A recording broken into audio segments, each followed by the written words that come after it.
My name is Myranda Harris, and this is not my story. I came from a picture-perfect family. My parents' number one priority was to teach us about Jesus. I heard about Jesus from my Sunday school teachers, my Awana teachers, and my pastor. I sang about him in church, and I read about him in my Bible. But when I was 7 years old, I knew I wanted to follow him. So my dad picked me up, put me on the kitchen counter, and said a prayer with me, and I asked Jesus into my heart. Like many students in middle school, I just never really felt like I belonged. By the time high school came around, I was trying desperately to fit in. I was searching for value and to be loved and special. I began to turn away from God instead of towards him, and I searched for an escape from my loneliness through drinking and going to parties just to try and fit in. I graduated high school with honors, and I had a full ride to attend college, but I never made it to my first day of class. I decided to go to a party instead.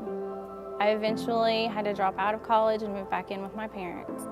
Even though they tried to help, I went back to the party lifestyle and began to run from God and my feelings again. I moved in with my friends and got caught up in doing meth. It all led to a very scary addiction to the needle. I was in a relationship that was based solely on drugs, and my boyfriend became very abusive. He would hold pillows over my face, kick me, and spit on me. He eventually put me in the hospital and went to jail.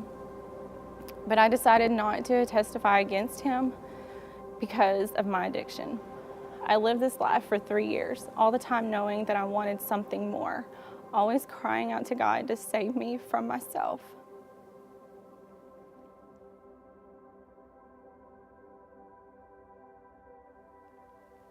One night, God answered my prayers, and I decided to leave.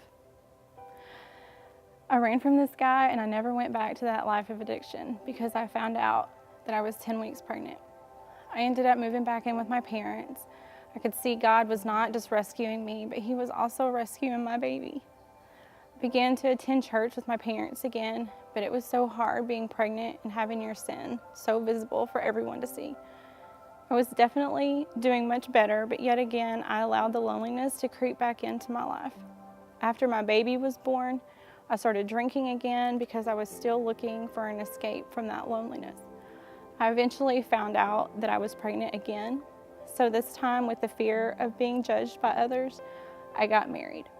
And 2 years later, we got divorced, and I began to feel extreme guilt and loneliness. I would cry for hours at night, and at times I would just fall on the floor and cry out to God to please send someone who would just love me. And God answered that prayer in a big way by sending Joel to me. He was someone that would pray with me, go to church with me, and just talk about God and what he had done in our lives. We eventually got married, and he adopted my 2 kids, and we had 2 more together, completing our beautiful family. It was a hard transition back to church after living such a sinful lifestyle, and my neighbor, who attends Discovery, posted a sermon on Facebook, and I just knew that I wanted to try Discovery. At 8 months pregnant with my 4th baby, we walked through Discovery's doors, and we left with a full heart. Joel knew a couple that attends Discovery, and when we had our baby, their community group decided to bring meals to us and bless our family. We started to attend this community group, and I finally shared my past with these ladies. They loved on me, they prayed over me, and they encouraged me to attend Celebrate Recovery to work on my shame and my guilt. I was afraid to go alone, but one of the ladies offered to go with me. And CR was one of the best decisions that I made. I was ashamed of my story until God showed me that it isn't my story at all. It is his story, a story of love and forgiveness and redemption. And thankfully, he isn't quite finished with this story.